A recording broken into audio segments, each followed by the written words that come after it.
Star Wars Battlefront 2. Return of the Microtransactions.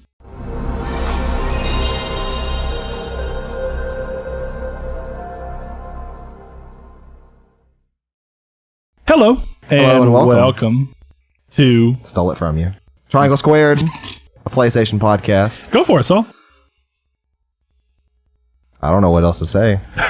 You'll put me on the spotlight there. Hey, you stole from me on the spot. A little bit. If you expect me to not be angry and, just vigilant in my revenge, then I don't know if you even know who I am.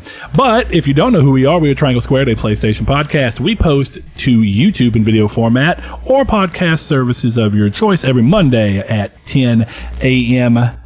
PST and 12 p.m. CST. There you go. Yeah, look at that. If you listen to us on podcast services and feel so inclined to give us a nice little review, tell us how we're doing and help get us up there number-wise, let more people find us is really what we mean by that. Let's let this small community grow into a barely moderate, medium-sized community. That'll be fantastic. A slightly, very 12 people more community. Yeah. Anyway, so Saul. Yes, sir. It's been a weird week for me personally with very work. Weird week for me too. But it's also been a weird week because one of the games I was most excited for this year, Monster Hunter, I've barely played. Some of that's my own fault and some of that's the fault of my life. But it is. What's been doing this week GameStop, besides just Monster Hunter? Because I know we actually have gotten to talk to each other a bunch this week. Yeah, we actually. I have been playing Monster Hunter with John and Ryan. We played in Blaze, of course. We played 3 to 4 sessions. And I know you've been playing Rhyme, and we're always on party chat. If you guys ever want to play Monster Hunter or any other game with us, our PSN IDs are always in the description of the videos or the audio track. And feel free to hop into our chat. But really, Monster Hunter and Subnautica have pretty much topped me out this week. I'm still on the same game of Civ 6. Like 100 turns in, I think. It's. So did you not play Civ 6 at all? No, I did, but just very little. Like I played like 10 or 15 turns, and then saved it.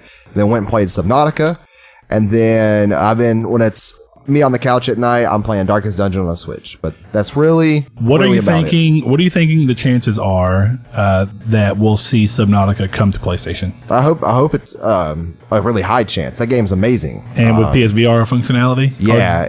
Have you seen the game? I haven't. So have you seen the game played in VR? Like, do you think it would translate well to the limitations of PSVR? I have not seen it played in VR, but I do know that the game is terrifyingly enough that it does not need VR. And VR, if it got it, would only be a bonus, I would think.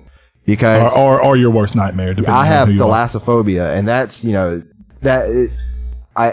game. Someone today was like, everyone does because humans just aren't meant to be in that deep of water. I was like, I mean, it probably is right to an extent. I mean, obviously there's not, because there's people that go dive down and do this crap. Yeah. That's how we know some of the information that we know. I'm perfect with swimming. Like, swimming is something I am perfect with doing. Do you like swimming in really big bodies of water? Yeah, I can do that. But the problem with swimming, like, going to like a lake, or I've been on like 4 or 5 lakes, and then whatever ocean is out next to Florida. And I want to say Pacific, but I don't think that's right. It just depends on what side of Florida you're on, whether you're Destin. But I didn't like that trip, so I tried not to pay much attention to it. Is Destin in the Gulf, or is Florida even considered Gulf on the west side? I have no idea. Oh well, I don't know, but John maybe could tell us. He's our Florida expert. Yeah, but moving over to you, John. But yeah, it's like if I'm swimming out there, I'm fine. But the second I jump off something high and I land in water and my feet get cold, like it's deep enough that the sun can't warm the water, that's when I'm like, nope.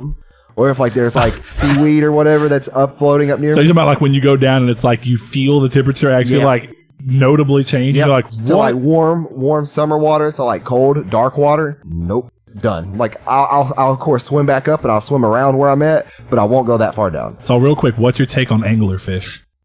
They're cool. Are you terrified of them? Not really. Okay. I mean, they're kind of creepy looking. I'm never honest with you. Never probably gonna run into one, but I'm pretty sure it's the anglerfish. This is just a weird moment of knowledge for you people. I'm pretty sure the anglerfish, if I remember looking up right, the ones that you normally see that most people who know what an anglerfish is, representative wise, is actually a female anglerfish, and the male one is one that basically during sex or something attaches to the female, and the female like uses his life essence and has babies that way. It's extremely weird. That is weird. But I saw a video of it not long ago, and I was like, "That is amazing." I'm going to check it out when we get done recording, just because I'm fairly positive it was anglerfish, though, because it was like you see this big, gigantic mother one, and when I say that the male one, it is no joke. Like, say an anglerfish is like this for scale comparison, and like I'm saying like what, a foot. Then by comparison, the male's like literally looks like a little tuna, or like not even a tuna, like a little anchovy. That's weird. Did not really need to know that. But now you do, and as they used to say on TV, the more you know. But Saul, is that about all you've been playing then? That's it. Really boring week for me. I mean, so yeah, that's really it. It sounds like you've been facing your fears, Saul. Is that really all that boring? Kinda, yeah. It's boring facing your fears? Yeah, because what happens is I'll go get my little submarine and I'll go down to dark waters and I'll see something and then I'll just quit the game and get out right there. Like, yeah, okay, that's enough of that game right there. Yep. Moving on. Okay, well, as you've already said, I have spent most of the week playing Rime, which I do want to say real quick. I'm very late to the game. I really wanted it early on, but some of the drama surrounding the development of the game did push me off a tad bit. And then also just its release schedule. There was other stuff around it. So I ended up not getting it until recently. That's a good game. I actually caught it on sale during the 5 weeks of PSN sales during the Christmas time. Yeah. And I just got around to it this week. But really beautiful, cool art style, simplistic. A little disappointing that there are moments that even on PS4 Pro, the game frame drops.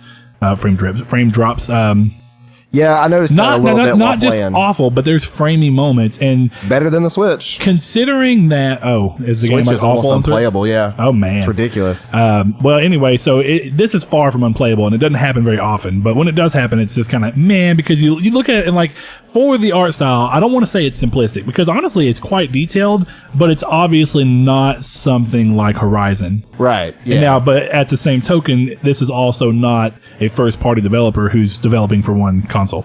So all those things being said, the game, I feel like performance-wise is at least reasonable for the type of release it is and for the experience of the developer, or at least, from their past releases. This doesn't put me off from them at all. I think the game's beautiful. And like I told you when I was playing it, I felt like this is a metaphor for something. And I'm not going to go too far into, I'm not going to go into what it was. I don't want to ruin the ending. The ending is very powerful. And actually someone worded it very perfect. It's beautiful and touching. And that doesn't mean that the game is this perfect game. I mean, but the sum of its parts is much, is much greater than just the parts by themselves. But I love that game, and it has the most killer soundtrack that literally... Oh, it really does, yeah. I had to type some stuff up that took me like way too long the other day, like 4 hours of typing. And I had Ryan hopped in the party chat. I was like, why are you not playing Monster Hunter? I was like, I'm not even playing Rime. I just have it on because I want to listen to the music. So I was literally just listening to the same song, or actually the same little cycle of songs, and I'd pause it every now and then because there's this really pretty piano melody when you pause it. Yeah. And I was just kind of cycling through those. I'm like, this is good. This is nice. So, but I had more people than I expected constantly be like, why are you not playing Monster Hunter? Josh sent us a message like, Brad, are you not playing Monster Hunter? I thought you got your console. I was like, why is everybody beating down on me? Because I'm not playing Monster Hunter. I played it. Game of the year contender. I started Monster Hunter. I want to get that clear. I started it, built my character, went through the first mission where you fight, where you just basically call the number of Jagras or whatever they're called. Jagras. And from there, I mean, I turned it off. So I've only gotten to play it once this week, but this weekend, I'm diving hard into it, so I'm going to spend the majority of my weekend. I think we're going to play some tonight. I would imagine so. I don't see why there's any reason we wouldn't. I'm probably, because I originally planned on going out of town this weekend. Now that I'm not, free game. I'm going to stay up real late and just do whatever the hell I want. But I didn't really play anything else. I have been kind of like missing playing my Vita. Yeah. I don't even really, but again, I haven't had the time. I really only had the time to play Rime. I haven't even had time to do my commitment to myself that I've failed miserably at was to do about 10 bounties every night on Diablo 3, like I talked about last podcast. I did not do that at all this not week. A single bounty? I think maybe Sunday I did 10, but throughout the week I did not do any. Well, hey, life hits you hard. You got to hit it back sometimes. Yeah, so I'm going to hit it playing back. video games. I'm going to platinum it this weekend. 175. I'm at 325 right now. 175 bounties in one weekend. Oh my gosh. I'm not going to hit it, so it doesn't really matter. But Saul, there is no drop. No drop. Well, there is potentially at one point in given time because we're recording earlier. We should be normal, clear. Yeah, since I won't be here this weekend to record, but we're gonna hop straight on into the news without a hitch. Is there anything in there you want to start off with first? Yeah, there is, because it's probably the things that gotten talked about the most this week. So that's why I went ahead and made it number one, numero uno. I don't know German or Spanish, so for that, but I apologize. I know a little bit of German. Yeah. Du hast. Un, deux, trois. Isn't that French? No, I was making a Rammstein joke. Dude, I know, but I'm saying un, deux, trois. Is that French? Who knows? Anyway, Rockstar have finally given a release date for Red Dead Redemption 2, but the news comes alongside a delay to no one's. Realistically, I think everyone expected this, but it's still. I mean, for the people who are really waiting for it, it's disheartening for them. But originally slated to release this spring, the game has been moved back to October 26th to give the team more time to polish the game. So hey, now you have a later date, but it is a date that they may not still hit. Who the hell knows? But the point being is that at least with the delay, it wasn't just like another well, we're just moving it back to Q3 or Q4. It's actual like, solid, hey, here's a date. Solid release date. Which makes me think that they are actually aiming to hit this. That doesn't mean they won't push it back again, though, and there's no reason that they shouldn't push it back again if they feel the need to. In my opinion, personally, and that's I think the Rockstar, they have the ability to push it back as far as Q1, and that's at least as far as I remember, that's when the fiscal year ends for most people. Right. So if that's going to be the fiscal year, as long as it releases as long as it releases before the end of the fiscal year, I don't think it'll be a big deal. To segue into one of our viewer questions though, for Reader Mail, you guys can always keep an eye out on our Twitter. Triangle. I love segues. You know the little things that you roll around. I always wanted to ride on one. No, you don't. They're not fun. Just because I don't quite understand how it works. But I've also not looked at depth technology.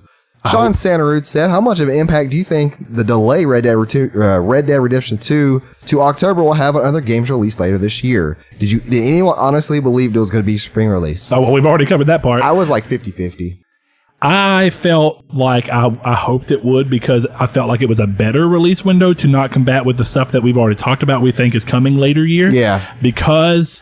okay, you were originally really of the mindset that Days Gone was going to be an October game, remember? Well, I think it should be. Oh, yeah, but again, okay, so should be. Yeah. But now, that is not a good idea. I don't think that Bend can... I don't think they can make a smart decision by pushing it further back. So if anything, It'd be was earlier? intended, it'd be a little earlier, maybe a summer release. I feel like it needs at least a month. At least it needs a month clearance from God of War and probably Red Dead. So you remember how I said August?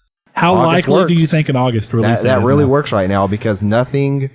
It's unfortunate, because literally Days Gone is probably the of all the games that Sony has this year that are releasing, Days Gone is the most unknown quantity. Right. Well, and only because, like we said, people do not have any form of name recognition for Bend, sadly. That's true. Whereas, Detroit...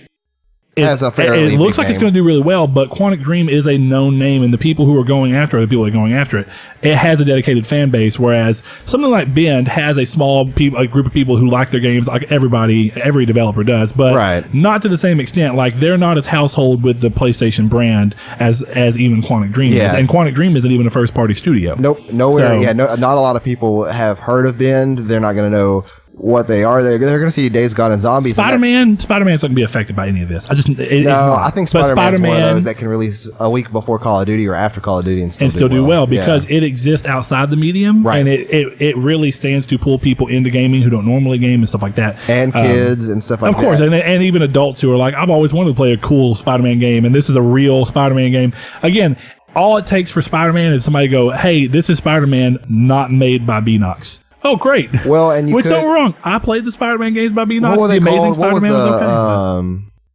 The Spider-Man that took place over the generations. It was on PS3 and 360. Oh, Dimensions. Shattered Dimensions. Was that any good? It was actually okay. I Probably never played in it. terms of story, it was one of the cooler Beanox games, but I don't even blame them because they were literally giving the shortest amount of times to get these games turned around, and they made the best of what they could. Actually, I still think The Amazing Spider-Man 1 was a good game. Not great, but good. And copying, I've said it before, copying the Arkham City and Arkham, Batman Arkham style gameplay for Spider-Man actually makes more sense from a world standpoint.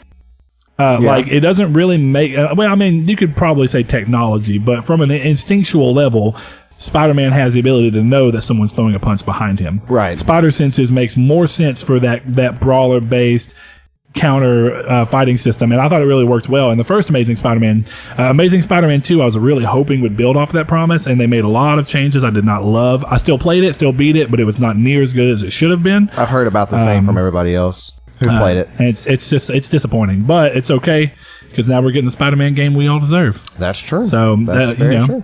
And that's good. But in terms of, so it will literally, in my opinion, the only game it stands to affect from PlayStation's, and that's not the whole question, but the only game it stands to really affect from PlayStation's catalog, from what we know versus what we don't know, is likely Days Gone. Yeah, it could be Days Gone. In terms of other releases, I don't know. I think other third parties are probably going to be privy to want to move as much as they possibly can around to accommodate this if they had plans for October release dates, which I'm sure there are some. And Days Gone will definitely have to move around because there's a new Battlefield this year, right? I wouldn't. Right? And Battlefield's an every other year cycle, correct? I think so, yeah.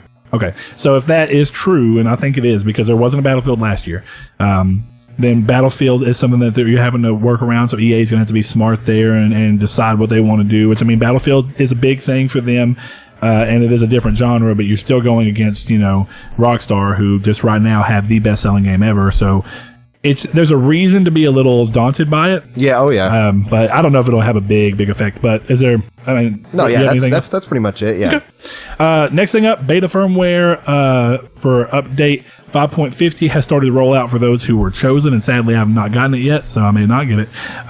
Who were chosen to participate? You did? Nope, just kidding. Just messing with you.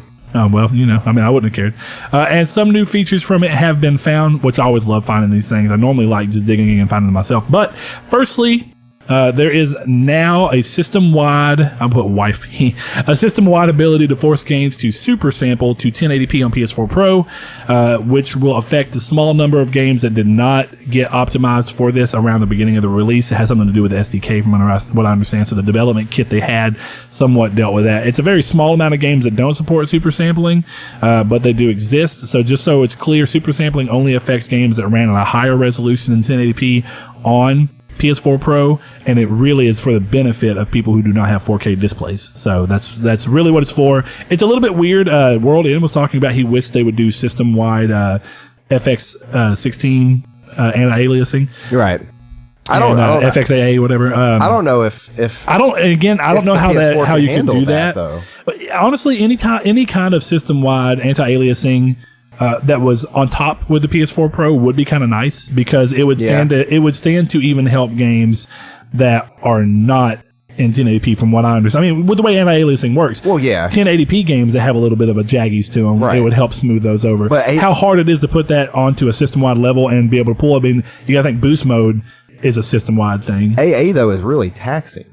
Especially at 16. Yeah, but you got to think if the game's not using any of the PS4 Pro's extra stuff anyway. Yeah, you could kind of throw some of that power there. Yeah, so I don't know if I don't know enough about the back end to know if that'd be cool, but on paper and just as an idea, I like the idea. Whether we ever see somebody do that, I don't know. Who knows?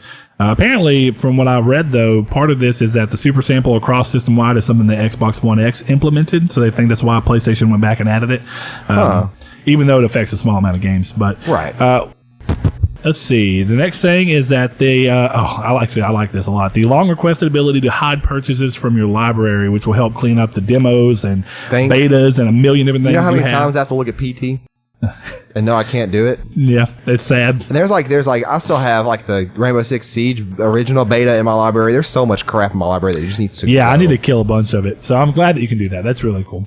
Let's see. And one of the other things that was found is that notifications can now be deleted. So if you don't want all that clutter on your thing, that's really good. I like that too, yeah. I like that a lot. And you can also create teams in the events section of the UI to set up chats or to participate in tournaments. So it looks like you can all set up in there. Now, how big and to what scope, I don't know quite yet. That's super cool. I like the idea. Yeah, if nothing else. Who knows how much it'll be utilized, but I figure they have data that makes them think, okay, this would be a useful feature. Right. Of course, the normal yelling and crying about how the system update should have allowed name changing. And I do say this, I don't honestly know how a system update would even affect the name changing. That's something that they have to do on their server back end, or, you know, on their actual system back end. That's really going to be affected by... Yeah, but all those people complaining, at least you get that sweet system stability. So over and over and over. Over and over again. All right, yeah, and then...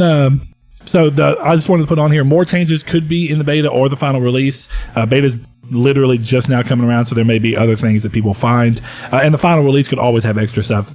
PlayStation tends to do that. By the time that there ends up being the final release, they add another couple of bits. Still cool to see. Next thing up, longtime Sony, and this is crazy to me that all these people are doing this, but longtime Sony employee and star of many memes, Ridge Racer. Yep. Were you about to do it? Well, no, I wasn't about to do it, but I just love the fact that a parody Twitter spawned off of his personality. Right. It is a very great Twitter. And what's cool is that he's all right with it. Like, himself is cool. It's funny listening to him talk about it, though. Guy. It's not like he's just like happy about it, but he's like, it's going to happen regardless. So yeah. I try and take Might as well be a wholesome, funny one and not like, so where them anime titties at. But yeah, Kaz Hirai stepping down as CEO of the company. He is being succeeded by CFO and Deputy President Kenichiro, who knows? Yoshida, probably, you know. Who knows if he's any relation to Shuhei? No, I'd highly doubt it. Probably not. Racist. Excuse you. But is not leaving the company as a whole. He will remain a director and a chairman, with the switch officially happening April 1st, which is not a joke. It is the start of the Japanese financial year. No fools here. Coincidentally, like we were just talking about, the parody Twitter account that many mistake to be him, which is the most funny part of it, is also ending this year. It's its final year. Almost makes you wonder, is it really Kaz Hirai? Yeah, that's a conspiracy there. That makes sense. I would like to think that that's true. Him just getting away with everything he wants to say, but he can't because he has to maintain his image. So he had to make himself a parody. And in the light of that, he's kind of giving some form of like publicity to PlayStation because it's funny. Yeah. So who knows? That would be a very interesting find. To like in the long run, they find out, they do like an IP address trace, and it's like, this is coming from Kaz Hirai's house. Probably not, but. Oh, well, I can dream. Let's see. Next thing up, and I thought this was super interesting just because the file size of Shadow of the Colossus remake is surprisingly small, coming in at 13.58 gigs. That's small. That's a little bit bigger, which is even more weird, but that's a little bit bigger than The Last Guardian was. The Last Guardian was like 12.65 gigs. I would argue and say that the Shadow of the Colossus, too, is a much grander game in scale. Would you say that? With the amount of space that's in Shadow compared to in... Nah, because there's way more architecture and stuff going on in The Last Guardian. I guess that makes sense. But you can get in terms of where it's at, in terms of a graphical prowess, Shadow of the Colossus looks better. Art style wise, I mean, The Last Guardian looks beautiful. Yeah. Which is kind of like Rhyme, but you're not necessarily pushing graphical prowess, so... but game looks beautiful. I think I'm a little surprised because, one of the things about Shadow of the Colossus was to get it to work on PS2.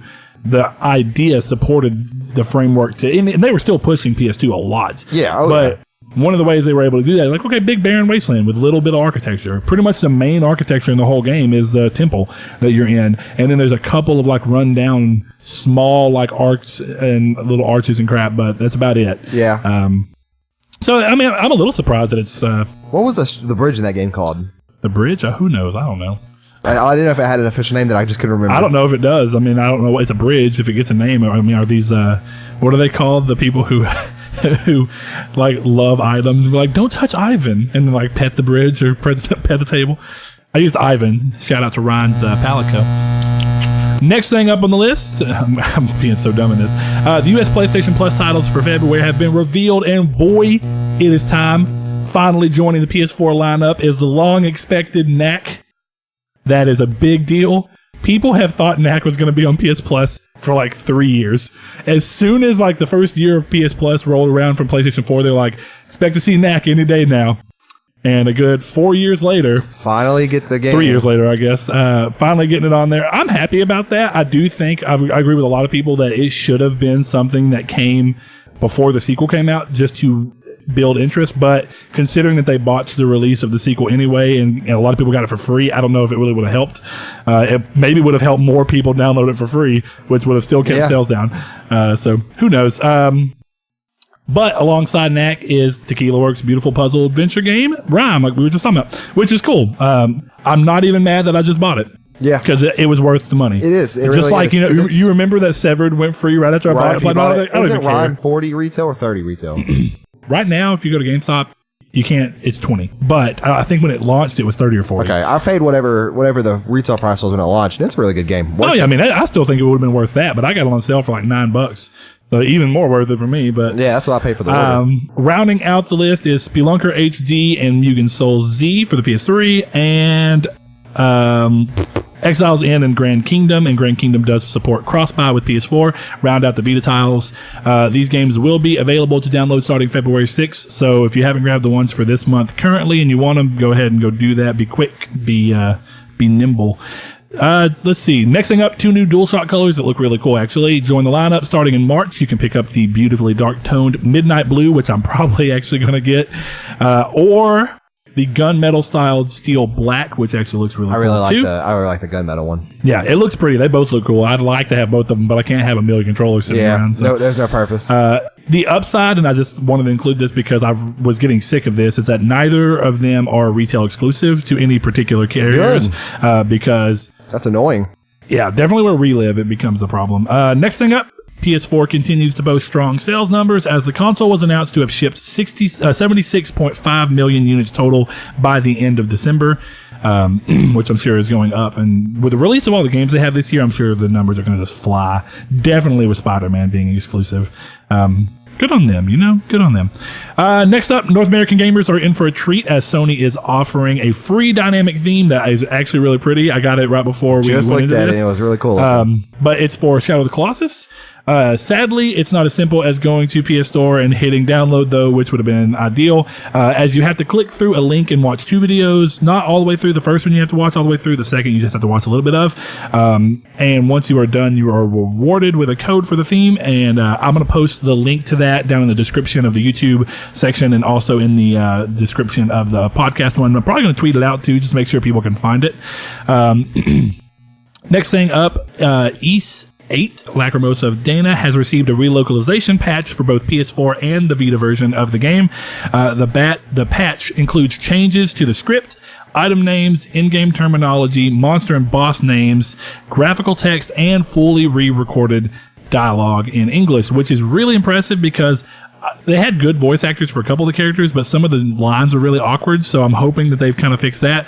And that gives me an incentive to actually hop back into that game. And that's one that I didn't mean to drop, but accidentally did. I'll probably pick it up on the Switch. Yeah, I mean, I feel like the Switch one's going to be much closer to the Vita one, which has got way bigger load sections.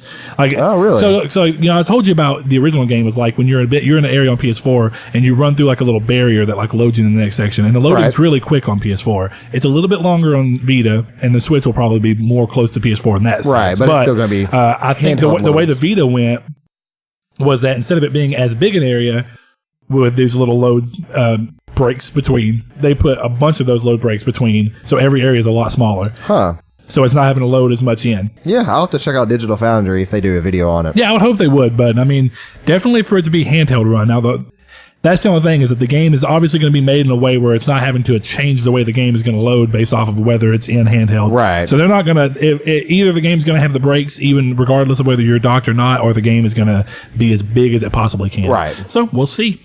Next thing up, and the last part of the news, and before we go into the main segment, we will roll into the rest of Reader Mail. But to nobody's surprise, or at least not to mine, it was revealed during an earnings call that Star Wars Battlefront 2 sold below expectations in 2017. It still sold impressively, though.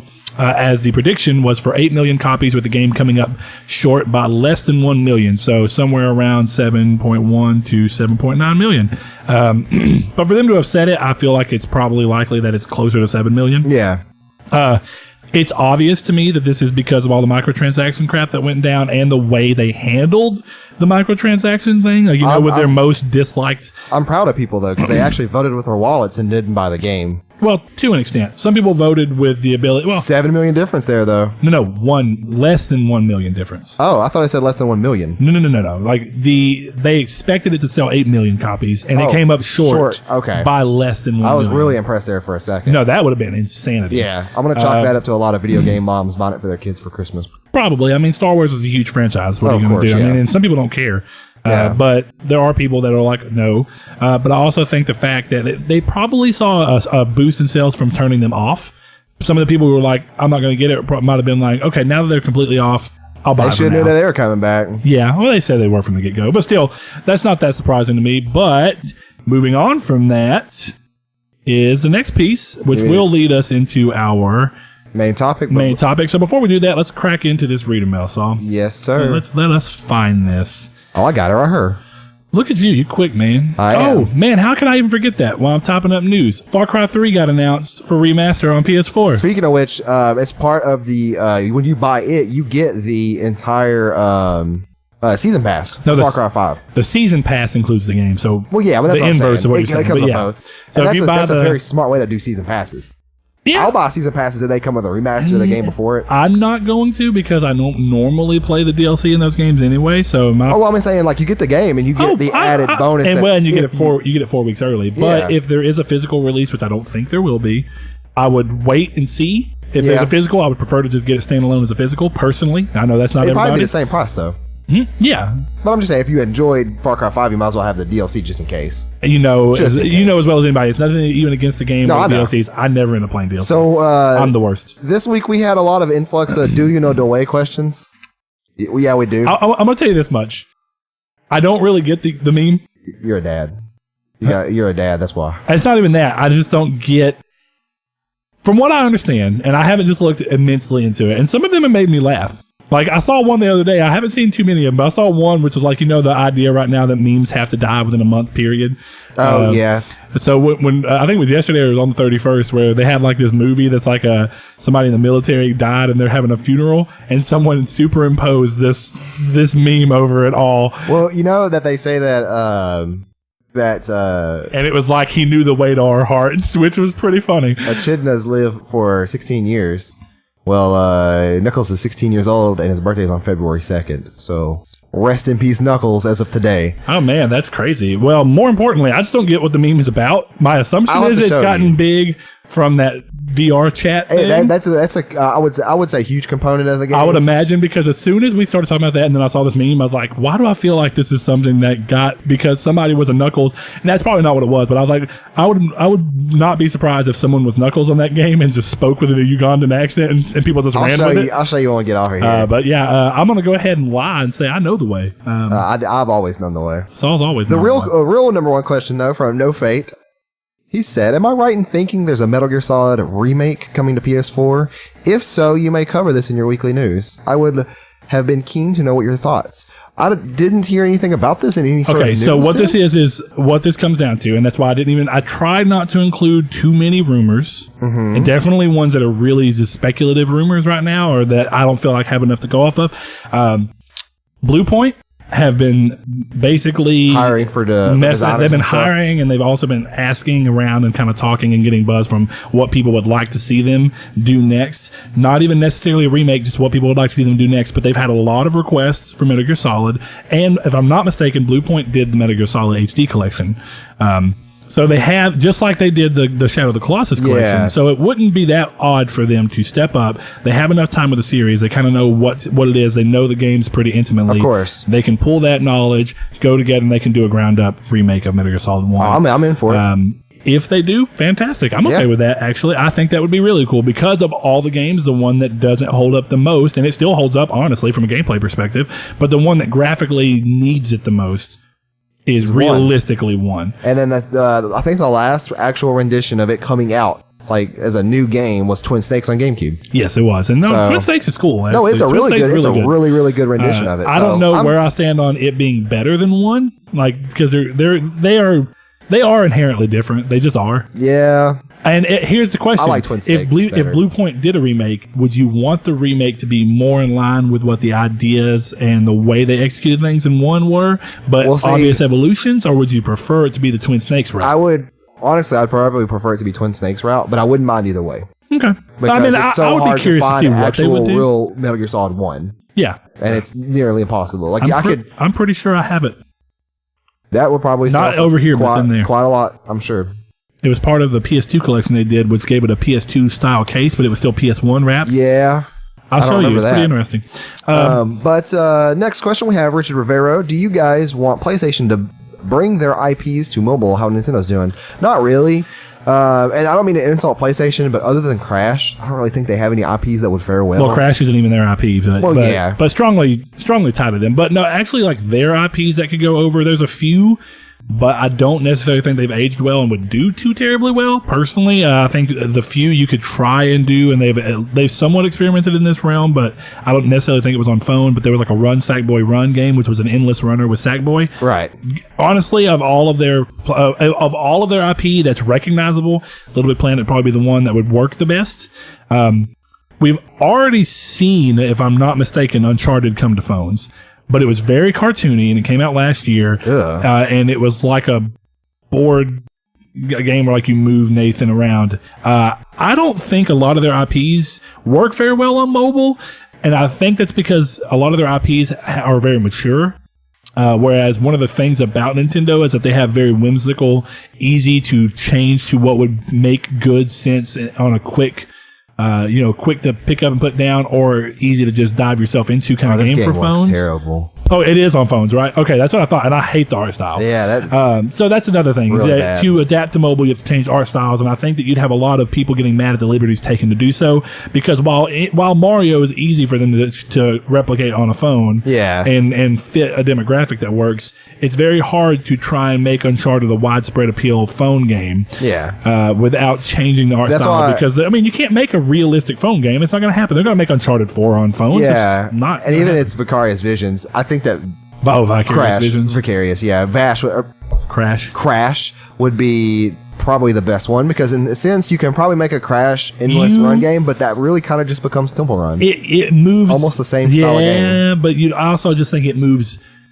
way too far out of what the series is originally. No, I'm just saying, like, out of the top of my head, that can have been. Yeah, I mean, like it could be something, and I wouldn't actually put it past Activision, but right. I hope not. I think that the fact that they've actually treated Crash with respect recently is good, because they kind of did not for a long time. So I don't know. I would say no. I don't really know that I want them to, or that it would even be a good idea. I'm not a huge phone gaming person. Like, I've talked to Richard before about Duel Links. That's really the only game I play. See, my thing is there are games on phones that I have played and I've enjoyed, and they always have to make sense. I played the Rayman games on phones, so you remember the Rayman UBR style Rayman games, which is like Rayman Origins, Rayman Legends. Right. I did not like Legends because it focused way too much on trying to be a rhythm game, and I just felt like that pulled so far away from what they did extremely well in Origins, which was just extremely pretty, extremely good platforming, with really interesting mechanics. I thought Origins was a fantastic game, and I couldn't even bring myself to beat Legends, so I traded it in.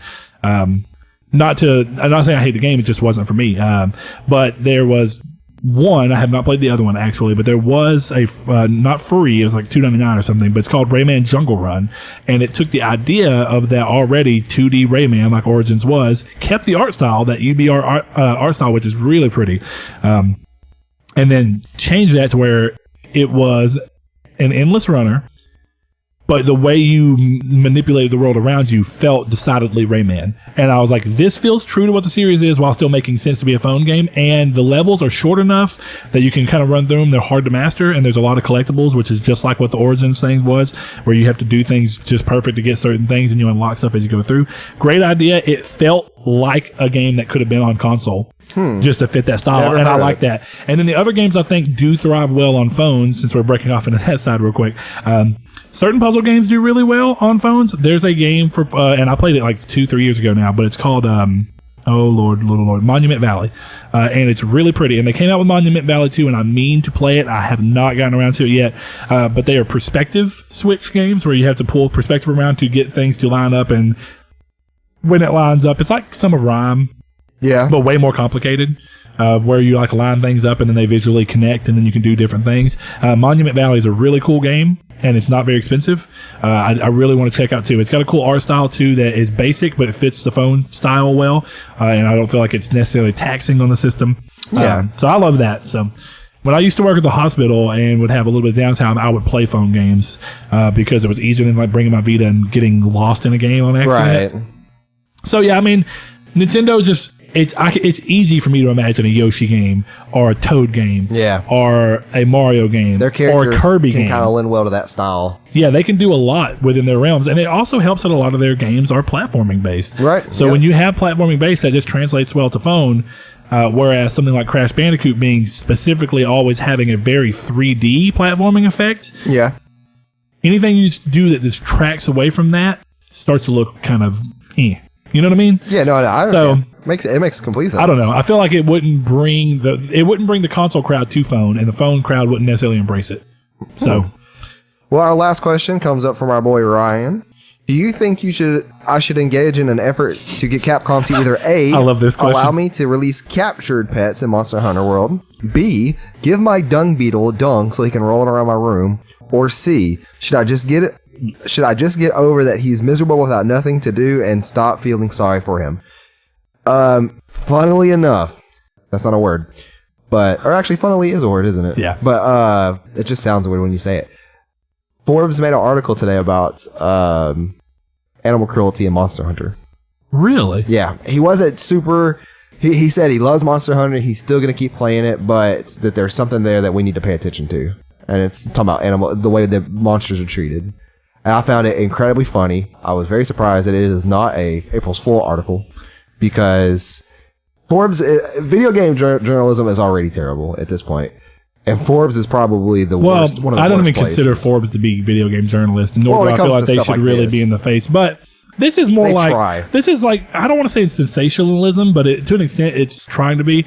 Now I get what Ryan was saying, but this is what I also like about the game, what games have the ability to do. So Ryan, I'm going to say, if you actually, I agree with you. I honestly think that you should try and have some sort of campaign to ask, because I mean, why not? The game lets you do all these other wild things. Why not just release the animals that you caught that you feel? I mean, it gives you more of a sense of control of your playthrough. If you can capture the monsters, do tests, and it'd be even more interesting, but it wouldn't look well on paper if you could choose to capture monsters, do non-invasive tests on them to learn more about them, and then release them back in the wild. That would be kind of like what we do. That would be really interesting. But I think I got what Ron was saying. I was like, I like that games have the ability to make you feel like this. He was talking about when he's playing, he's like, I captured this dung beetle. He's like, and I didn't really think anything of it, because then I go back to my base and the dung beetle's just laying over there. It's like, when I found him, he was happy and rolling through poop. Yeah. He's like, but now he's got nothing. Yep. He's just sitting there. And he's talking about like the bear off that he captured. He's like, it just lays on a platform and sleeps because it can't do anything. Yep. I was like, that is kind of sad. Just don't capture the animals, I don't guess. Because at that point, they're like trophies, right? You can't actually... Well, yeah, but the whole idea is that you capture them so that they can study them. But is that bad? And see, I like that the game forces you to think about the morality of what you're doing and where you choose to believe that your group of people's doing. Like, do you want to believe that you're leading a group of people who only wants to understand the animals, so they just capture them in a humane way to try and understand the animals more? I think they do. And see, but at least in this world. But it's just perspective too. Right. You know what I mean? So with that being said, I mean, I think that it would make a really cool extra layer to the game. And I would like to see you push for it, because I think that is something that maybe nobody thought about it, but now that we're actually playing the game, you're rolling through and you can have these kind of feelings about it. I think it shows a lot about, games can be more than they were originally intended to be, and I think that's really cool. Now, whether Capcom is responsible for adding any things, not necessarily, but I would like to see them embrace that, and even embrace the idea of a pacifist run, where you could capture these monsters, understand them, release them, and still move your way through the game. That'll be weird. I think that's not really what Monster Hunter is, though. Well, that's actually what Ryan was kind of originally doing, I think, until he realized he was getting sad by capturing everything. He was talking about doing a completely pacifist run, where you don't kill anything. You capture everything. and you still get the rewards from the mission from it. That'll be super interesting. I wonder if that's a trophy. I really doubt it, but it would be crazy. So, I mean, I don't know. I think that'd be really interesting myself. But, you know, that's just kind of where I stand on it. So, No, Ryan, push for it, man. I mean, if nothing else, at least push for them to give you dung to let your beetle roll around in. You know what I mean? It's small things. Work with us, Capcom. Well, why don't you take us to the main topic, Brett? I'm going to stretch real quick. Okay, go ahead, stretch. You always got to stand up during the podcast like you're some kind of wild man or something. I sure do. Bear Grylls. What a name. Bear Grylls. I'm sure it is. Like, hey, I'm going to be a wild man. Let's call me Bear Grylls because, you know, bears are in the wild and grills, people think about the outdoors because everybody likes to grill outdoors. Oh. Excuse me. Anyway, okay, get back to the final piece of news that's going to segue into our main topic, or at least, you know, a main topic. See how far it takes itself, because I want to talk about this and then spin it into something else. But Battlefront 2, EA have announced that microtransactions are coming back to the game in the coming months, though no details were shared on how and if they have changed at all, or if they plan to change them at all. So it's very weird notice. Now, two things that I think are interesting with this. With the announcements that microtransactions were coming back, with also the fact that they are not doing as bad as the consumer perception would be, led their stock prices to soar. Their stock prices are doing very well. Of course, yeah, because they're about to start making money again. Yeah, and see, that's what they were talking about. Even if a very, very small amount of the player base for Star Wars start to dig into these microtransactions, they still stand to make a large amount of revenue from that. So with that being said, though, I don't like the fact that they are not being. They shouldn't have mentioned microtrans. I get from a business perspective why they've done it. It makes more sense to to reinvest, or actually to reassure investors that this one game and that their image as a whole is not going to completely be ruined by this. They can return, not even return, but they can, because they're profitable, right? You know, but they can return to what. Like EA's been known many a times to be one of the most hated publishers. Of course, one of the worst companies, right? If not the worst video game company. They get voted at all the time. Of course, it's completely. And it's not even just video game. I'm pretty sure, if I'm not mistaken, they were voted the worst company. Not even specific to video games one time. I think Walmart has had that for a long time now. Who knows? But EA's been hit with a lot of complaints, obviously. And they do a lot of things that I don't agree with. I do feel like they created something, or actually they allowed Visceral to create something amazing with Dead Space just to try and push their agenda too hard on it. And they made what still ended up being a fantastic game series, but probably could have been one of the best game series ever if they would have just let the dreams go. But it is a business. I understand where they're coming from. It's just unfortunate from a gamer side where you want to see the game thrive as best it can. But as a gamer first, not a consumer, as a gamer first, and I really love this when World End said it the other day. As a gamer, you have to be in the mindset that you want the business to succeed. Because if the business does not succeed, you are not going to get games anyway. So is it really worth going over, you know, it's not saying that you can't mention that companies are doing things that are unsavory to you. But in the long run, you do have to realize that as long as the decisions are going to be fiscally good for them and still be good for the gaming group as a whole, if we can kind of find that middle ground, we're doing honestly better as a whole than if we just let games come out that are all art. PlayStation does this really well with balancing how many games that they do. They talk about like only a couple of games make all the money to cover the rest of their games that don't actually hit the numbers that they would require otherwise. Right. And that's how they kind of flow doing games that like The Last Guardian and stuff like that allow them to make an artistic statement and be like, this is what we love about gaming, but as a business, here's our smart business decision in Horizon and Uncharted and The Last of Us. And these big games that are still very great games and do things beautifully, but are obviously looked at and marketed in such a way that they are going to make the money back. So, I mean, that's one thing. I just wish they would be very clear with what they intend to do with these microtransactions, because even though they're a business, they stand to gain more by going, microtransactions are coming back. It's still going to make our stock prices soar. But for the players who this is actually going to affect and who are going to be giving us that money, this is what we plan to do, or at least attempting to do, to make them better. And we want to continue listening to feedback so that we can adjust these until they are the closest semblance of perfect that they can be. Right. And I don't feel like they've done that yet. That doesn't mean they won't do it, because they have months. But the fact that they announced it in this fashion must have been their hand being forced by the fact that there was an earnings call and they had to do something to basically reassure investors that money was going to be coming back in, which did help them. Obviously, they got a good influx of stock. Their stock prices went up and got healthy because of that. Good for them. Mm-hmm. I'm not against that. So, but where do you stand on the microtransactions coming out? Are you kind of in the same boat as me, or do you have your own thoughts on that? It's pretty much the same. Just keep pay to win out of it, and I'm fine.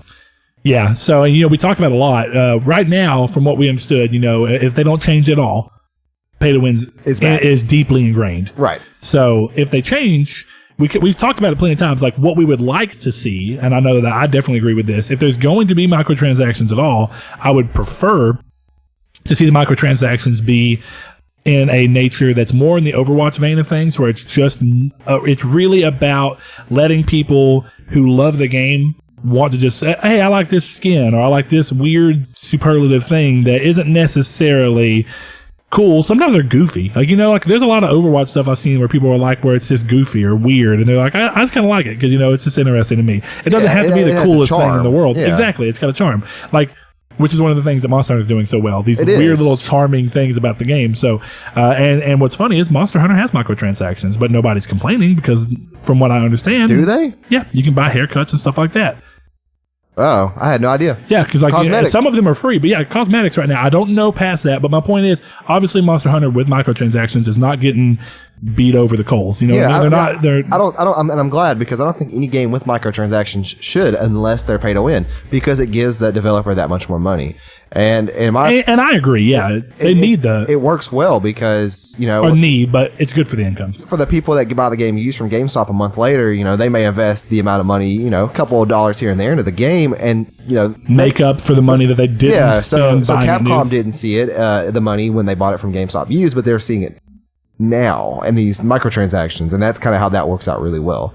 Just make them fair. That's the only problem, is that skins, stuff like you said, haircuts, outfits, stuff like that's fine. But now, and I do say, we talked about this in a chat the other day, and they've even mentioned it when talking about the microtransactions, of the reason they went the route they did is because of the fact that they are dealing with a canon that they did not create. And that people, they feel like people would drag them over the coals, and I keep using that, but they feel like people would be up in arms if they let you play as a pink Darth Vader.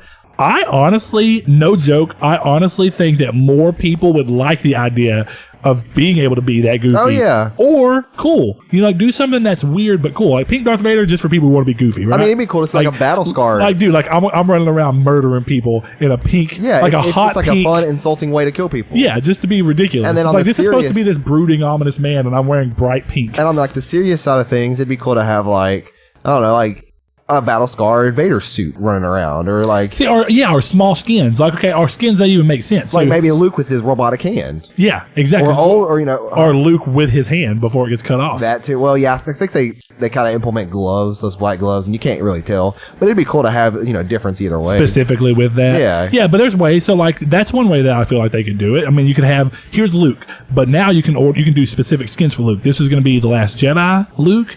This is going to be pre-sequel Luke. This is, I think that's interesting. I mean, I don't know how else they could work it in a way that would be, that's a way to do it within the lore and the canon. But for them to do it otherwise, I do think I'd still like the idea of being able to see carbon fiber Vader. That'd be kind of dope. Well, yeah. I mean, I'm just saying, in the idea of grand scheme of stuff that wouldn't look ridiculous. Well, I mean, and especially in these kind of games, all the stuff you're doing is non-canon anyways, so you might as well spice so it why up are you worrying bit. About the canon? Yeah. I don't know. Definitely in multiplayer. I mean, why are we going to talk about canon and we're not even talking about the fact that you can play as people who didn't even exist in the timelines at the same time? Yeah, that's pretty much what I mean by canon. My whole thing is too is that you don't want to dance too hard on Canon's grave. You don't want to throw in skins on the blasters and stuff that you could add from that's something I wouldn't want. But having like a cool blaster set that has like laser marks on the side for me getting shot in battle and stuff, that stuff's really, really cool to me. Yeah. And there's a way you can implement it without it being too, comical and stuff, because comical and charm, that stuff works really, really well for esports games. Well, yeah, but why not options? You know what I mean? I'm not saying that. Yeah, because so the people who want to buy goofy Vader things or goofy Luke things or whatever it be can, and then people who don't have to worry about it.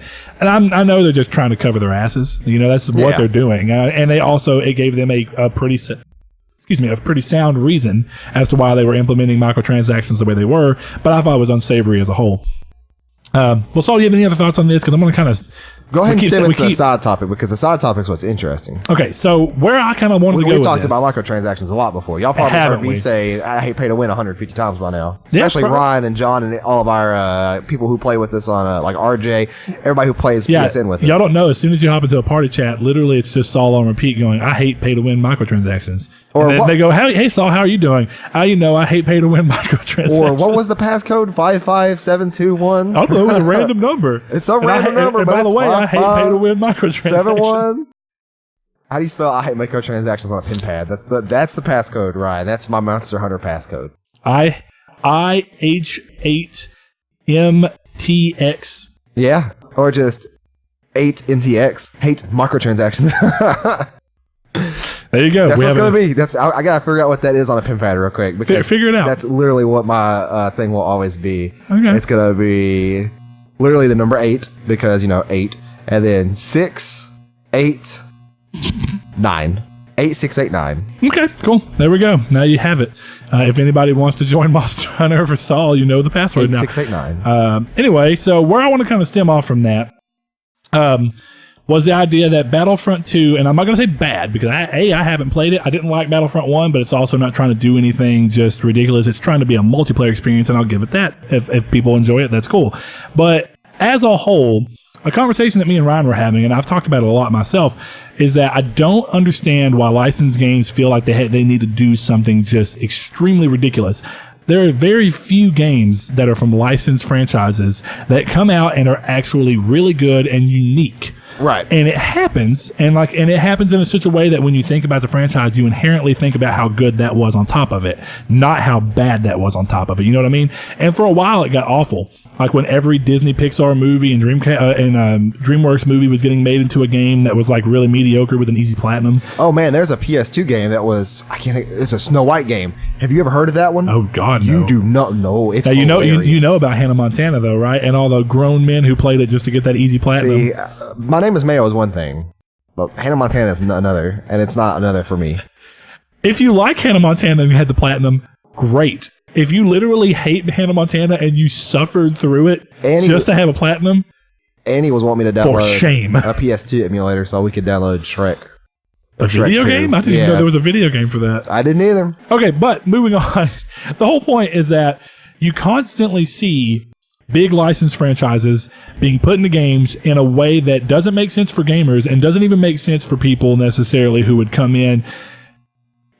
I get the idea to try and bridge two mediums together. Yeah. And you try and pull the fan base of one medium into certain mediums for the first time, or into mediums they don't normally do. In this case, it'd be people who normally play movies, who have never played games, possibly playing games for their first time, or people who usually watch movies and very occasionally play games, dipping into games because of this franchise. Right. That should be a match made in heaven, just like, actually, I'm not going to say just like games that get turned into movies, because that never, I don't even like that idea. I don't know if there is one that's been really, really good. I've heard that Prince of Persia wasn't bad. Oh, movie wise? Yeah. Yeah. Well, anyway, there's a very small number of games that I've personally played that I feel like have hit the mark in such a way that I will always remember them for that. So one of the games that first really, really made me a believer, because while some of them have been fun, do I think about them in a positive light because they had an effect on me or just because of nostalgia? One of the first games that I was like, well, this is fun, but it's not good in any necessary way, was back on PS2, and that was the Lord of the Rings, The Two Towers. Oh, so not even like, well, I don't guess it really counts. But I was to say Spider-Man on PS1. Yeah, and I mean, I played again though. While they were fun at the time, At that age, I wasn't thinking about the fact that, this is extremely tied to a different medium. Yeah. By the time I got around to playing the Two Towers, I was at least somewhat that was RTS, cognitive. Wasn't it? Which one? Two Towers? Towers. No, it was an action game. Oh. Yeah, and it was actually not, again, it was fun. Yeah. Like me and Trace played it together, Trace and my brother, and we played the hell out of the game. I mean, it was fun, but it was not a good game.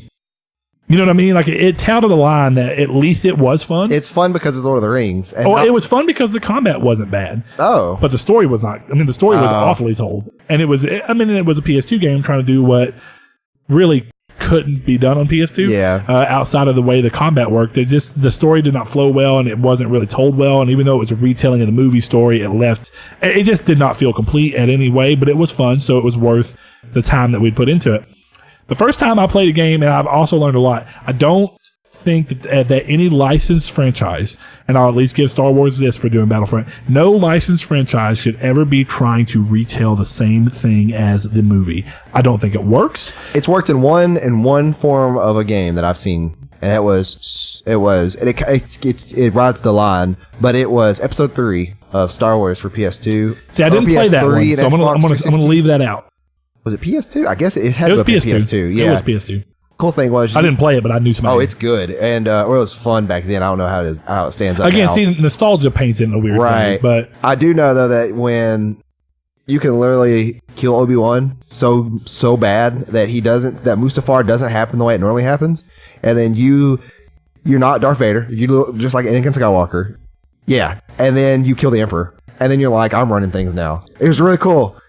In terms of shock value, that's out there. Yeah, so you just kill Obi-Wan completely, and you don't get burned up. You don't get the Vader suit. You're still Darth Vader. And then when Palpatine hands you his lightsaber, you just take the lightsaber and you kill him with it. So it's one of those games that we're getting off tangent here, but it's one of those games that the boss fight is so hard with Obi-Wan. I'm assuming that you feel like you're supposed to lose. I don't remember it being hard. Like, that's the thing, is that, like, I don't remember how it happened. Or was it supposed to be that if you played the game after you watched the movie, you thought you had to die to him, so you just let yourself die to him? I can't remember. That'd be interesting. I do remember there was some weird circumstance. Maybe you had to replay the mission that you did. I can't remember what it was, but yeah, that one was a fun one. Maybe it was like a second playthrough thing. Like the first playthrough, you have to die, and unless the story roll through normal, and the second playthrough, that's like chapter select or something. That'd be interesting.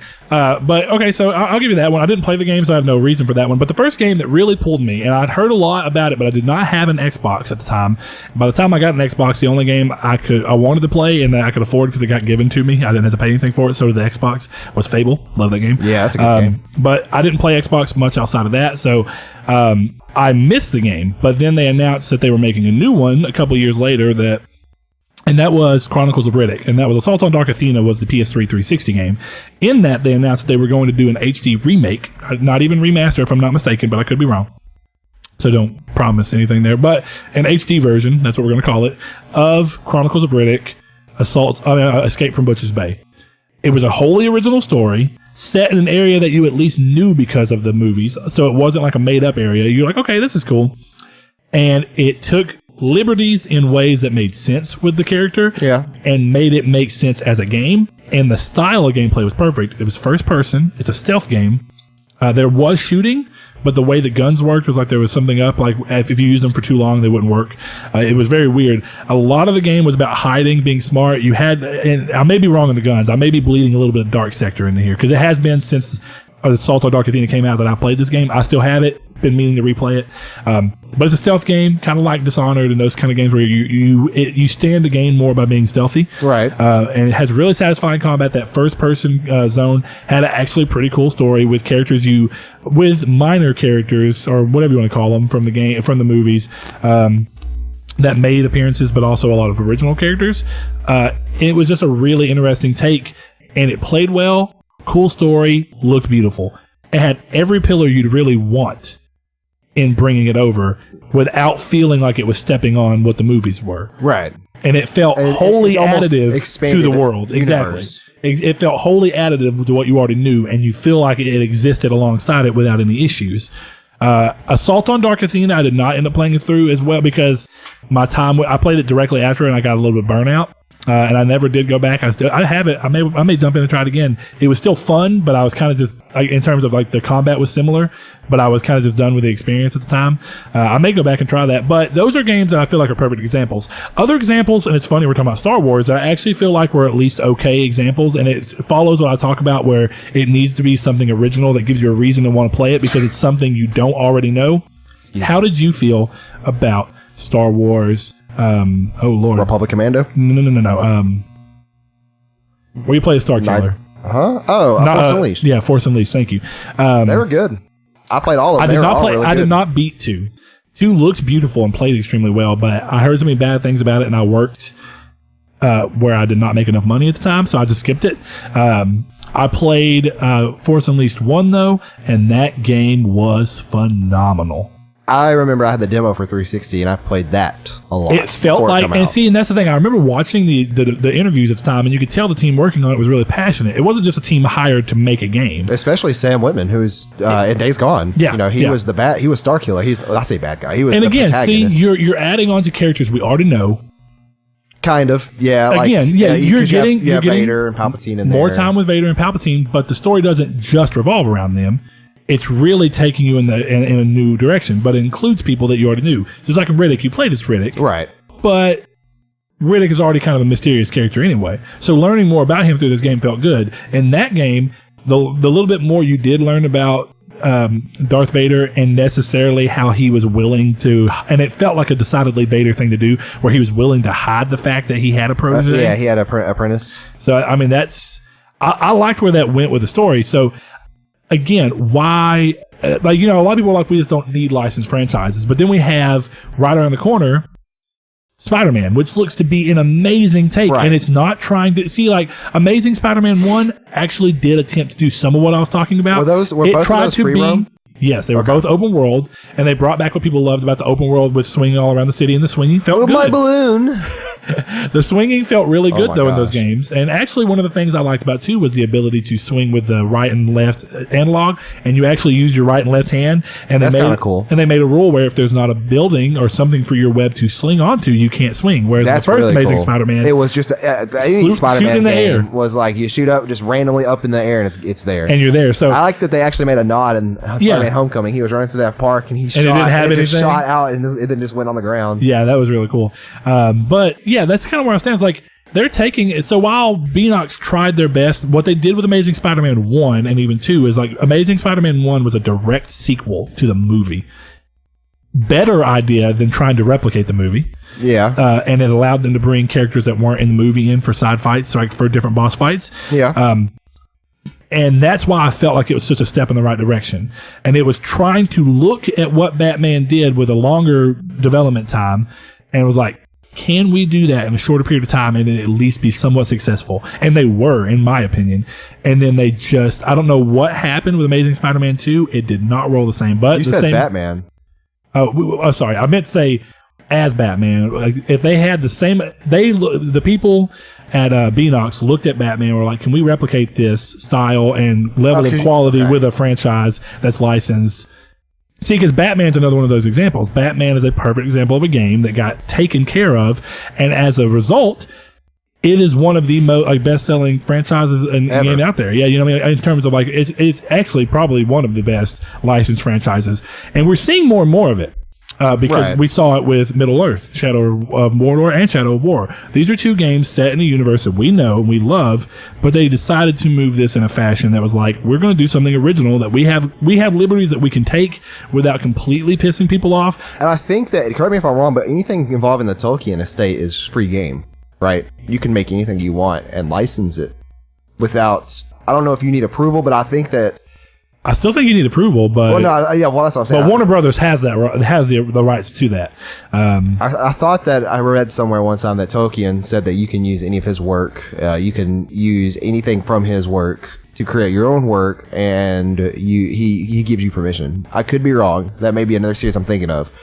I don't know. That'd be kind of wild. But my point being is that it's a wholly original experience. So I mean, I'm glad it's not as bad as it was in the PS3 days where we were literally PS2 seeing, days. yeah, PS2 as well, but where we were seeing literal franchises being crapped all over. And sometimes it was just things that you didn't feel like the Mega Man game on PS3. I was like, why did that even need to exist? We're seeing less and less of that, but I want to see more and more of franchises being treated with the respect that Batman got. Of course. That they that Beanox attempted with Spider-Man, and that we see Insomniac actually looking like they're coming through on. Going on the Star Wars side again is that, you know, they have the Battlefront games, and they've always been, for the most part, the same games. Taking out DLC microtransactions and stuff. But another thing that most Star Wars games... You mean from the original Battlefront? I'm talking about the entire Battlefront name. Yeah, I'm talking about PS2, talking about now. Yeah, you feel they're still the same basic idea. Right, yeah. And then you had Jedi Academy, which was great. And then you had Jedi Academy. Was that an Xbox it was a game? GameCube game. Or at least, wait. Oh, probably a multi-platform. Jedi Academy, or is it... See, because Knights of the Old Republic was an Xbox exclusive, wasn't it? Wait, what? Knights of the Old Republic was an Xbox exclusive. PC and Xbox, yeah. Well, that's, I mean, as a console side, it was Xbox exclusive. Jedi Knight. Jedi Outcast is what I'm thinking of. And Jedi Academy is a game, too. Didn't play that one. But, and then you have Knights of the Republic. You have Republic Commando, which was Yeah, Star Wars, thankfully, has actually been more in the better side. Because I thought, even though I don't know if Knights of the Old Republic was good. And then, you know, when I bought my PS2... I played that way after. My PS2 came with a game, and I don't know the name of it now, but it's like, it was a Starfighter. It might be called Star Wars Starfighter. Starfighter Assault, maybe? I don't know. But you're in a Starfighter. The game was really good. Star Wars Bounty Hunter was really good. You know, it's rare to see a licensed film series that has this many good games, whereas most games that are translated from a movie or book series are garbage. You know, Harry Potter games weren't bad by any means. Like, I didn't actually play the real ones, but I will say, now that we're talking about it, one of the other people that do it well within the confines of what they're setting out to do are the Lego people. So Traveler's Tales. Yeah. So Lego Star Wars, Lego Batman, you know, Lego Lord of the Rings is apparently really good too. Yeah, see, I've not played any of them. I played Lego Star Wars, and I downloaded the demo for The Force Awakens. Didn't play the actual game, but they're not bad. They're not bad games. But I will say that in other terms of like toy style games, based on movies, of course, Toy Story games were always fun to me. I don't know if you ever played those. I played the ones way back. We were talking about that Buzz Lightyear Star Command game that really was only fun because I was young and stupid. Okay. Nostalgia paints that one. It's not a good game. I know that. Yeah, that's not the game I'm thinking of. I will say that there's a we're just going off on weird games, but there's a Taz game that I talked about, I think, at one point in time on the podcast. Yeah, I think it was the first episode. Probably. It was a really fun game. It was like Taz Most Wanted or something like that.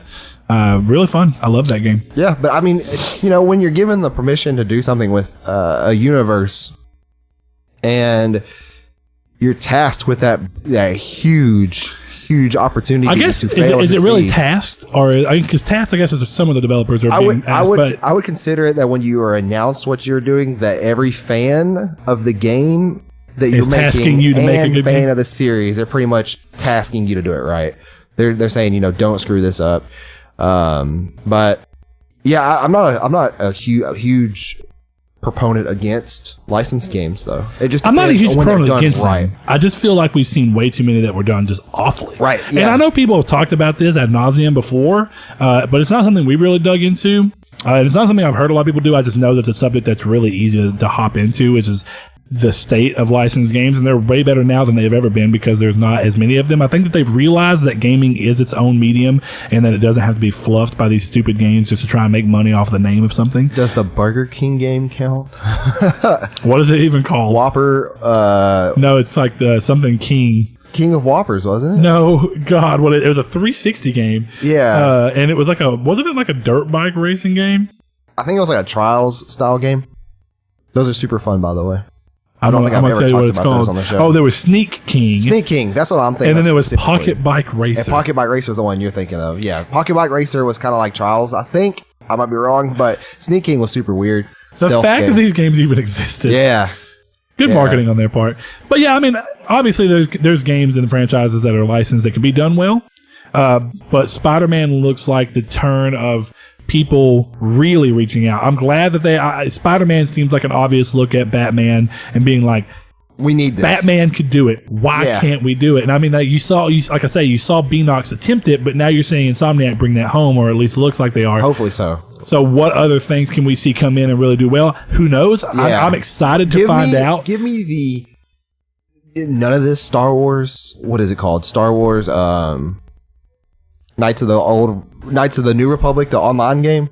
Oh, it's the MMO. Don't give me nothing like that. Give me a Star Wars game where I create a character and I get to build his backstory. I get to go to a Kyber cave and find a Kyber crystal and make my own lightsabers. That'd be pretty dope. And have the like a skill tree of force powers, and then have the combat of Force Unleashed. Okay. I will sink money. I would be down for that, because the combat in Force Unleashed was really satisfying. Oh, it was. It really was. I can't tell you how many times that I have picked up a stormtrooper and waited for a ship to pass overhead, just hold him up there. Just like, there you go, little buddy. Like, I'm not going to kill you, but I'm going to let you watch me just stand here while you're about to get hit by, a TIE fighter or, whatever it could have been. Pretty sure they're TIE fighters. Okay, but to end the topic, if there was one, and one thing I want to say before I end the topic with this last question, but this does not mean I want a slew of franchise games coming through. Like, I do not want licensed games just taking over. I just don't want to see licensed games unless they are good. Okay, that's where I stand. I still prefer the idea of new IP or expanding on IP that's still relatively new, that has a lot of room to grow. Or I now, because we're seeing it, I'm liking what we're seeing with God of War, which is not being afraid to take a franchise and break it apart and pull it back together in ways that are familiar but still wholly different. Right. And really, God of War is extremely. They are being really. Speaking of which, we did miss something in the news that you just said. God of War. I'm sorry to cut you off, but God of War has optional bosses. Oh, yeah, I watched that. Again. I didn't watch nothing, because I ain't watching nothing about this game that I haven't already seen. Oh, no, I only watched the interview with Corey, but that's what I was saying. Okay. Like, small stuff. I ain't watching nothing. Yeah, no, but I do. Optional bosses is cool, man. Did you see, though, that somebody did point out in the comparison pictures that it looks like that the axe that has, like, the tree on it, that could be your skill tree? That would be dope. That would be very dope.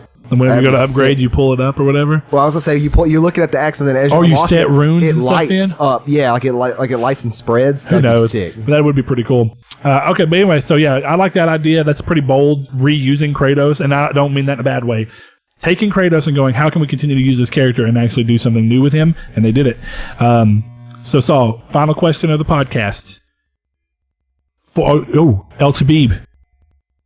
What happened? We missed El Tabib again. Where was that at? Whatever it is, on Twitter. Well, we'll get to that before we actually end the podcast. So it won't be the last question, but to finish out the topic, Saul, if you had one franchise that you can make a licensed game for. Star Wars. Really? Yep, I will make my Star Wars game. Even then I want to change, because my question was going to be that we haven't seen. What franchise that doesn't have a licensed game currently would you like to see get licensed? Cloverfield. I like the way you think. It would be sick. Okay, it would be a massive monster-style Godzilla game. Bigger question. Survival, though. What if you had to, from Naughty what Dog. You can think of? Naughty Dog? Yep. Think of survivor horror in terms of Last of Us, but with huge, gigantic monsters that Cloverfield has. And you're going through destroyed city ruins, and every now and then one of them wakes up, and you have to run. Okay. Do you want... I want Gen Design and Naughty Dog to work together on this. Gen Design is Fumito Ueda's new team. Yeah, no. So, did you see that the game got teased even more? I was gonna say it got another image. Anyway, that's okay. I like that one. I think that'd actually be pretty cool. What is CTR? Crash Team Racing? Yes, it is. Well, what about you? Do you have one? Perfect dream game made from a movie? I think that there are plenty of really good movies, and you try and think about the ones that would fit into a game well. And we have these narrative experiences, and I try and think about ways that you can make a narrative experience really cool. And this is going to sound wild. And I know and Cloverfield, that's a really good one. I feel like they're coming out with 2 Cloverfield movies this year. This year, 2? I knew they were coming out with 1. I'm pretty sure that God Particle is going to be a Netflix one, and then Overlord, which is it takes place, it's basically Wolfenstein. It takes place in World War II, and Nazis have alien technology they're using to fight against us. Super weird. Okay. I love that series. Series is good. But where I'm going to go is really out there, because it is a movie, and it's a movie that did okay. I don't think it made its money back necessarily because it was really high budget. It was the Wachowski, not brothers now. What are they now? The Wachowski sisters. Triplets. There's only one of them sister. I don't think it's not triplets. I'm sorry, but the Wachowski family, whatever. two of them are brothers now, and one, because it was originally three, if I'm not mistaken, and now I thought one it of was them's two. Lana. No, but one of them just had a sex change. Okay. But did you ever watch Cloud Atlas? Yeah. Really long. No, it was. And convoluted.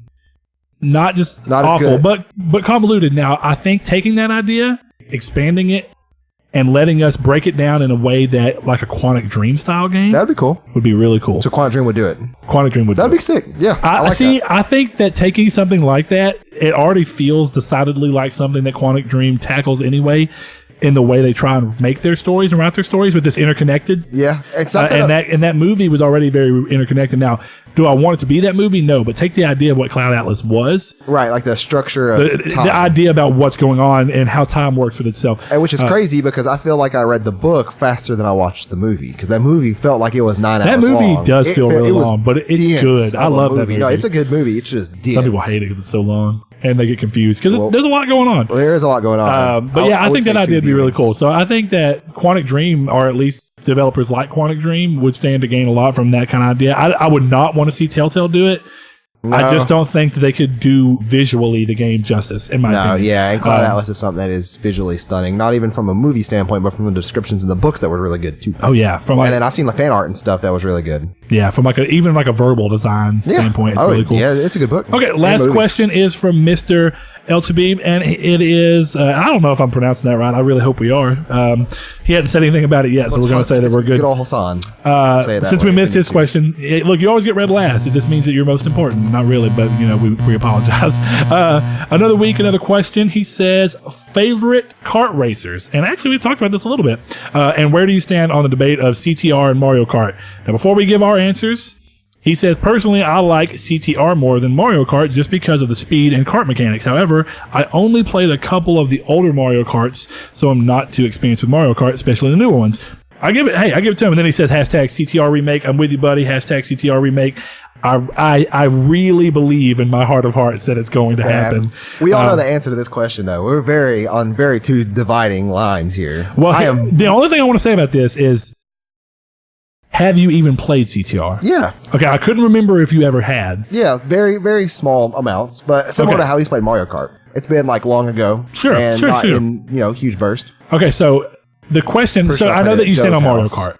Yeah, right? Mario Kart is my all-time favorite. The track designs, the music. Now that's your all-time favorite kart racer in general. Yes. Two. Yeah. Oh, Like wow. there's no Bold. beating it. No, yeah. The characters, everything about those games. Of every single one of them that I've played, there are tons. I don't say tons, but there are at least three better kart Subjectively, racers. but yeah. Subjectively. I obviously subjectively. Right. But my point being, in terms of answering the question in favorite kart racers, my all-time favorite kart racers, we know, and I will shout that out. Oh, yeah, I know. I'm holding up so we don't forget. My favorite kart racer of all time is Mod Nation Racers. Yep. I do think that game has probably the best foundation, and it's sad that kart racers are a weird thing where really Mario Kart is the one that does extremely well and continues to do well, and that is because it's intrinsically tied to Mario Kart and because it's a fun party game. I get that.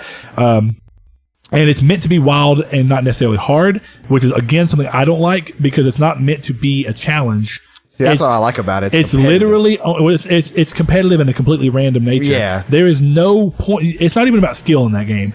You can be the best racer and you can have somebody do the most stupid crap because of the way the mechanics set up and ruin you. By 3 red shells at the end. So but it's just, fun. And we've talked ad nauseam about that, but, I do specifically like the game a lot. I think the way that they put the mechanics together with using your boost and that it doesn't only affect boost. The way you build boost is with drifting. And then from drifting, you have this boost. You can choose to use the boost to actually boost yourself, or you can choose it to actually sacrifice parts of your shield meter, of your bubble, whatever, your boost meter to shield yourself, which you only have a split second to do so whenever someone sends an item towards you. So that if you play in a smart and strategic way, that you will not get screwed up, which is what I like because it is about the challenge. Right. It is about being good at the game. Crash Team Racing is another one of my favorites, obviously, on here. I think that that's going to be remade. Like I say, Crash is doing successful as all get out. Like right now, they would be dumb not to capitalize on it. And I think it would do well because they are showing right now that while not Mario level, Crash is a character who can do that. I think we'll see it at E3. I do too. I really hope we do. Gotta have another one of those E3 watch. The other game I'm going to throw out there that I think is better, is Sonic Sonic Racing Olympics? Transformed All Stars. Oh, And it was because it took a lot of the ideas that you saw Mario Kart 6, I think, do, which was a DS one that introduced a little, technically transformations. Like when you jump, it automatically pulls you out like a little paraglider. oh, and stuff. yeah. I'm pretty sure I think that was one. 6. Yeah. Anyway, Well, the 3DS one. or 5. That's 7. Okay. Anyway, there's way too one. many. of It's them. 7. If it's 6, it's the No, DS the, one. the DS first one I think was the one that did it, and that was it was it? called Mario Kart, but it was technically Mario Kart 5, I think, because 3DS one was 6, or no, 3DS one was 7, so Yeah. maybe it was 6. Anyway, my point being, it took a lot of those ideas, which were cool, and it gave it the sense of speed that I feel like it needed, and it gave it the sense of challenge that I feel like it needed, while also giving it a character that you can hinge everything on and have fun people. Like you could race as Chows, or you could race as Eggman, or Yeah, I see that. Knuckles and stuff like that. I like It was Chows. really fun. Game is really good. I love that game a lot, but it's not my favorite, obviously. CTR is even above it. My biggest problem with Mario Kart is the random nature of it and the sense of speed. Even when you go to 200cc, is just slow, and I do think that's from an accessibility standpoint. Yeah. Even at its fastest, they want people to feel like they can just hop into it. Right. And Especially with it being geared towards kids. yeah, so I mean, the game they obviously do well, but that's kind of where I stand, and I think that kart racers need a resurgence because one of the most fun one of the most fun platinums I have, outside of the fact that the online trophies were jank, is Mod Nation Racers. It was a very fun and rewarding platformer to get. Platinum to get. I like getting platinums in racing games. Yeah, you said platformer once before that, and I was just like, I don't know what he's talking about at this point. Yeah, I was I messed like, up. I swear we were talking about racers a second ago. But So anyway, yeah, I like that. All right, John is our boy, Admiral Austin, 3D printer. Okay, do what you want to, Saul. Make this a visual experience. Audio visual.